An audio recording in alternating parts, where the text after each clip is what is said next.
We just heard from the Maricopa County Recorder on election concerns. We now get a statewide view of the upcoming vote with Arizona's Secretary of State, Michelle Reagan. Good to see you again. Thanks for joining us. Yeah. Your biggest concern out there. What are you worried about? Well, right now we are testing all the ballot equipment in all 15 counties. Most people don't realize, and they're pleasantly surprised to hear when they find out that we test all the ballot equipment in every county before every election. So right now we are going around the state for the 4th time this year. 4th time. Okay. We keep hearing that the election is rigged, that somehow the election will be hacked, will be rigged, will be compromised in one way, shape, or form. How do you respond to that?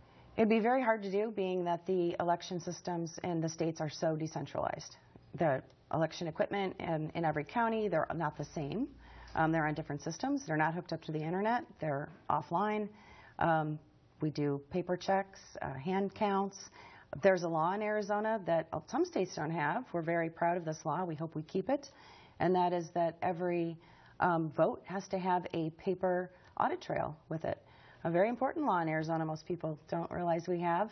So even if you're ever using one of those touchscreen machines in the polling place, it's recording your vote on paper as well. So there's always a paper audit trail. Kind of machine then. Correct. So when some folks say the online voter registration system in Arizona and America, everywhere, online voter registration, that can be and is being compromised. You bring up an excellent distinction, and we would like to point this out. There's two very separate systems when we talk about voting. One is the registration system, and one is the tabulation system. Tabulation is what we are dealing with on Election Day, and that is, for the most part, offline, not hooked up to the internet. The registration system is what we deal with all throughout the year. That is online. That is a big database that everyone's tapping into. The state, MVD, all 15 counties. That was subject to an attempted breach in late June, early July. We did have a hacking incident in one of the county computers. It was very scary. And we, through I think a combination of some safety measures and a little bit of luck, we did get lucky there, and they weren't able to breach the database. But that is a concern, I would imagine. That has to be addressed and looked at in the future. It not only is a concern, it's something we're vigilant about every day, and that doesn't end on November 8th. And that's something that we're concerned with November 9th, 10th, and all through the year. And just to give you kind of an idea of how big that issue is and how serious the issue is, just last month in September, 192,000. So 192,000 times our own IT department had unwanted intrusions into our database, or excuse me, into our systems. So our Secretary of State system, just one 160-person department, had 192,000 pings that they didn't know where they were coming from. They determined that 11,000 of those were malicious, meaning that those were people that were setting out to do us harm. Phishing. So that's just in 1 month. And so if we think that this is something that we can stick our head in the sand and say, oh, we got lucky once, we're always going to be lucky. We're following protocol from the FBI, best practices from our State Department of Homeland Security.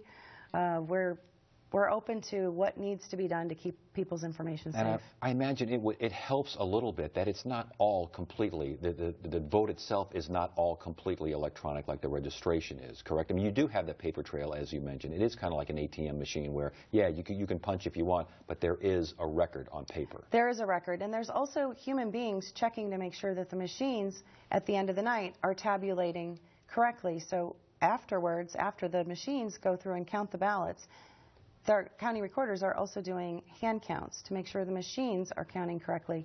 So there's so many checks in the system on the tabulation side. So that's why it's really important that we separate those two systems, tabulation and registration.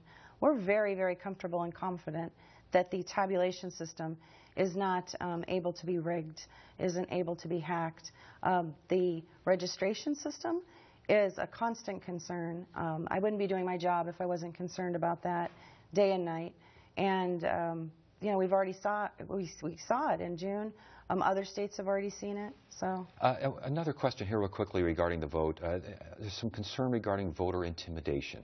I mean, everyone's got monitors. I know the parties both have monitors. Mm-hmm. Talk to us about what the parties are allowed to do with their monitors and what average Joe citizen can do just to sit out there and make sure there's no hanky-panky, as they say.